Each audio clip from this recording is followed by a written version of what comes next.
A voicemail sat unopened on Maya's phone for 3 years. It came from a number she never saved. Her father's. When the hospital called, she thought it was a mistake. "Your father has 30 days, they said. She almost deleted the message again. But something made her press play. His voice cracked. "If this is the end, I just want you to know." The message cut off. On day 1, she arrived with hate in her chest. By day 29, she uncovered a truth he never meant her to find. And it changed everything, even the goodbye. But before we dive in this story, let us know where you're watching from. We love to hear your thoughts. The hospital room smelled like bleach and regret. Maya stood stiff in the doorway, arms crossed, staring at the frail man in the bed, the man who hadn't spoken to her in 6 years. "He has 30 days, the nurse had said. 30 days left to live. 30 days to make peace, to say goodbye. But Maya didn't feel ready, or angry. She felt nothing. Her voice, cold and flat, cut through the silence. He made his choices. Let him die with them. Her younger brother Josh stood beside her, eyes heavy with something between hope and guilt. "You should talk to him," he said quietly. "It's time." But Maya didn't answer. Her eyes flicked to the far corner of the room, an old photo of their mother's grave tucked beside a vase of wilting flowers. Then, a sharp cut. A lawyer's voice echoes over a dim-lit office. He left it to Elena, a woman Maya had never heard of. Not a cousin, not a friend. Just a name in a will that shattered everything. In voiceover, Maya speaks, detached but trembling. "I wasn't ready to forgive him. Not after what he did. But by day 29, something changed." Maya stepped into the hospital room like she was entering enemy territory. The walls were lined with get well cards, most unsigned, and a pale blue blanket covered the hollowed frame of a man who used to tower over her. Her father looked up, surprised to see her. His face, once stern and unforgiving, now sagged with time and illness. But Maya's expression didn't change. She sat in the corner chair without a word, arms crossed, phone in hand, as if this were a dentist appointment she couldn't wait to escape. "Hey," he rasped, voice thin. She glanced at him briefly. "Hey." That was it. That was all he'd get. The silence stretched painfully. Her father cleared his throat, like he was about to say something meaningful, maybe even an apology. But Maya was already looking away, out the window, pretending the trees beyond were more interesting than the man dying beside her. Later, as she refilled her coffee in the hallway, a nurse named Tanya, a soft-spoken woman in her early 30s, approached with a gentle smile. "He talks about you a lot," Tanya said carefully. "Says he wishes he could fix things, that he regrets—" "Don't," Maya snapped, turning sharply. Her eyes were icy, her jaw tight. "You don't know what he did." Tanya flinched slightly but said nothing, just nodded and returned to the nurse's station. Flashbacks flickered in Maya's mind like broken film reels. A door slamming during a thunderstorm, her father yelling through walls, her mother crying quietly on the couch. And then, the night Maya packed her things and left at 17, vowing never to come back. He didn't chase her. He didn't stop her. That silence had screamed louder than anything he'd ever said. Josh met her outside the room later that evening, rubbing the back of his neck nervously. "He's not who he was back then, May," Maya scoffed. "You don't get to say that. You weren't there that night. You didn't see what he did." Josh tried to hold her gaze, but she turned away. Inside, their father coughed, harsh, wet, and lingering. It echoed down the hallway, and for the briefest second, Maya paused. But then she kept walking. Maya sat in the dim glow of the hospital room's reading lamp, her phone untouched for once, the air thick with things unsaid. Josh had gone home for the night, and her father was asleep, his breathing shallow and uneven. That's when Nurse Tanya gently set a shoebox on the windowsill beside Maya. "He asked if you'd read them," she said quietly. Maya glanced at the box, old, weather-worn, held together with a faded ribbon. Her jaw tightened. "Too late," she muttered. Tanya lingered a moment, as if wanting to say more, then walked out, letting the silence fill in. As the minutes passed, the tension gave way to memory. Their mother had died without warning, an aneurysm. One day she was baking cookies and teasing Maya about dating, and the next, she was gone. At 17, Maya had found herself thrust into the role of mother to a grieving 12-year-old Josh. But while she held their little world together, her father vanished. He didn't leave physically. He was still there, still breathing, still eating dinner at the table, but he had emotionally disappeared. His eyes never met hers. He spoke only when necessary, no comfort, no warmth, just silence, just grief that turned to distance and blame. Every choice, every sacrifice Maya made in those years felt like it had been made alone. And then, 2 years later, Maya came home early from a night shift and overheard him on the phone. Laughing. Happy. Talking to someone he didn't know she could hear. A woman. Elena. The name she saw in the will. After that, something in her broke. He could move on. Find joy. Build something new. But Maya had lost her youth to a house full of shadows. To a brother who needed her. To a father who couldn't look her in the eyes. Back in the room, her gaze returned to the box. She knew what was inside. Letters, probably written in some dramatic attempt at redemption. But it didn't matter. Where was this effort when she needed him most? She pulled her coat tighter and looked away. Let the past stay folded inside that box. She wasn't ready to forgive. Not yet. Maya returned to the hospital day after day, each visit chipping away at the wall of cold indifference she'd built around herself. But something was shifting. Subtle. Unsettling. Late one night, as the steady beep of the heart monitor filled the room, she heard it. Her father murmuring in his sleep, barely audible but unmistakable. Names. Soft whispers of Elena and something else, something she couldn't quite catch. Her heart quickened. Who was Elena really?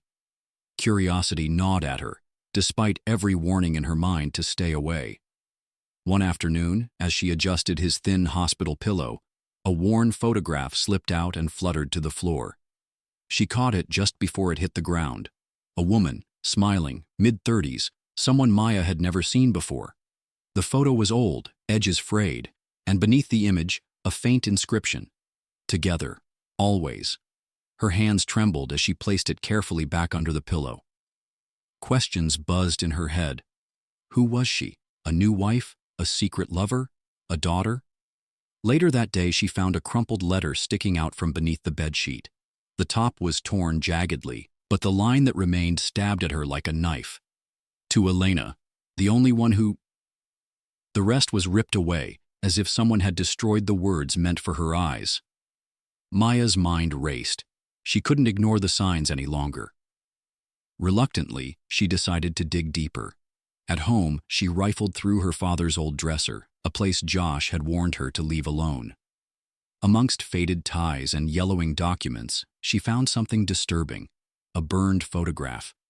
It was a picture of her as a child standing beside their mother, but the edges were charred, the faces blurred by smoke stains. The destruction felt intentional, like someone was trying to erase the past. Her phone buzzed. Josh's name flashed on the screen. Hesitant, Maya asked the question she'd been holding back. Did Dad have another family? Josh's silence on the other end was deafening. When they met later, he avoided her eyes, twisting a coffee cup nervously in his hands. Maybe, Josh finally muttered, but it's complicated. Maya's stomach twisted. Her worst fears were coming true. The father she resented might have been living a double life, hiding a secret that shattered everything she thought she knew. She looked back toward the hospital, the place where the man she barely recognized was slipping further away each day. If there was a secret, she was about to uncover it, whether she wanted to or not. Maya stormed into the hospital room, her hands clenched into fists, heart pounding like a drum. Her father lay frail and pale, hooked up to machines, barely able to lift his head. But she needed answers, needed to confront the man who had abandoned her when she needed him most. "I'm done pretending," Maya said, voice shaking with anger. "I've held this in for years." She leaned closer, tears threatening to spill. "When I was 16, I was the one who cooked, cleaned, buried Mom, and kept Josh from falling apart. And what did you do? You drank yourself numb. You left me alone to fight every battle. And now you get a peaceful death, surrounded by nurses and quiet rooms, while I'm still haunted by your silence." Her voice cracked, but the words spilled out, raw and unfiltered. The years of bitterness, loneliness, and resentment poured through her like a flood. She expected denial or anger, but instead, her father's face crumpled. Silent tears streamed down his cheeks, his first real display of emotion since the diagnosis. He reached shakily into the pocket of his hospital gown and pulled out a folded letter, his trembling hands offering it to Maya. The paper felt heavy in her hands as she unfolded it, the handwriting shaky but deliberate. "Elena was your mother's best friend," the letter began. "She stayed to take care of you when I couldn't stand myself. When the pain and guilt swallowed me whole, she became your guardian. She paid for your school when I lost the business and spiraled into darkness. She made sure you never found out how broken I really was." Maya's breath hitched. The name she had feared was a stranger, but now she understood. Elena wasn't a rival or a secret family. She was a lifeline, a quiet hero hidden in the shadows of her childhood. Her knees buckled, and the room spun as the walls seemed to close in. All the anger, confusion, and pain collided inside her chest, breaking her down in silent sobs. The man she had blamed so fiercely had been fighting a battle of his own, one she never saw, one he never shared. As the tears flowed, Maya realized the weight of years lost to misunderstandings and unspoken truths. The fracture between them was deeper than she imagined. But maybe, just maybe, this moment was the fragile beginning of healing. Maya sat alone in the quiet of her apartment, the letter still trembling in her hands. The name Elena echoed in her mind. Her mother's best friend, the woman who had silently carried the weight Maya never knew existed. Determined to uncover the rest of the truth, she searched the letter again and found a phone number tucked inside the envelope. Her fingers hesitated over the screen before she finally dialed. The line rang twice before a soft, calm voice answered. "Hello?" The voice belonged to Elena. Maya swallowed hard, her heart pounding. "Elena? This is Maya, your father's daughter." There was a pause, heavy with years of unspoken stories. "I never wanted you to know," Elena said quietly, her voice thick with emotion. "Your father made me promise to keep it a secret, to protect you. But through it all, he never stopped loving you. Not for a second." Maya's breath caught. Everything she had believed about abandonment and betrayal twisted into something new. A hidden sacrifice born from pain and love tangled together. Later that day, Maya returned to the hospital. Her father lay there, fragile, barely able to open his eyes. The machines beeped steadily around them, a cruel reminder of how little time remained. She leaned down close, her voice barely a whisper, but filled with a tenderness that surprised even her. "You should have told me, but I'm here now." His eyelids fluttered, a faint squeeze of her hand the only answer. In that fragile moment, the distance between them seemed to shrink, replaced by the fragile threads of understanding. Fragile, but real. For the first time in years, Maya felt the faint stirrings of forgiveness, and maybe the hope of a final connection. Day 30 arrived quietly, the sun casting a soft, golden light through the hospital window. Maya sat by her father's bedside, the weight of the past month settling heavily on her shoulders. His breath was shallow, the fragile thread holding him tethered to this world. She reached into her bag and pulled out the letter he had given her, the one she hadn't fully read aloud until now. With a voice steady but tender, Maya began to read the words her father had written, a confession and an apology wrapped in ink and paper. His regrets, his hopes, his love for her poured out through every line. As she read, she saw a faint flicker of recognition cross his pale face, a softness in his eyes she hadn't witnessed in years. Then, quietly, Maya took out her phone and played an old voice recording, a memory frozen in time. It was her, singing softly to him when she was just 8 years old. The room seemed to hold its breath as the small, innocent voice filled the space. Her father's lips curled into a faint smile, a fragile, almost imperceptible acknowledgement of a bond never truly broken. Minutes later, as the final notes faded, he closed his eyes and slipped away peacefully, the tension of years finally released. At the will reading, the family gathered, the air thick with anticipation. The lawyer revealed a surprise. Among the expected items, Maya found a hidden letter and a small, worn key. Josh was entrusted with a trust fund, a safety net their father had quietly prepared. The letter to Maya ended with these words, "You always carried the family. Now let it carry you." Maya's eyes met Elena's across the room, and they embraced, a silent recognition of shared history, pain, and healing. In the quiet moments after, Maya's voiceover reflected softly, "I wasted 29 days being angry. But in the end, it only took one to say goodbye." And with that, the story closed. A journey from bitterness to understanding, from distance to connection, and finally, peace.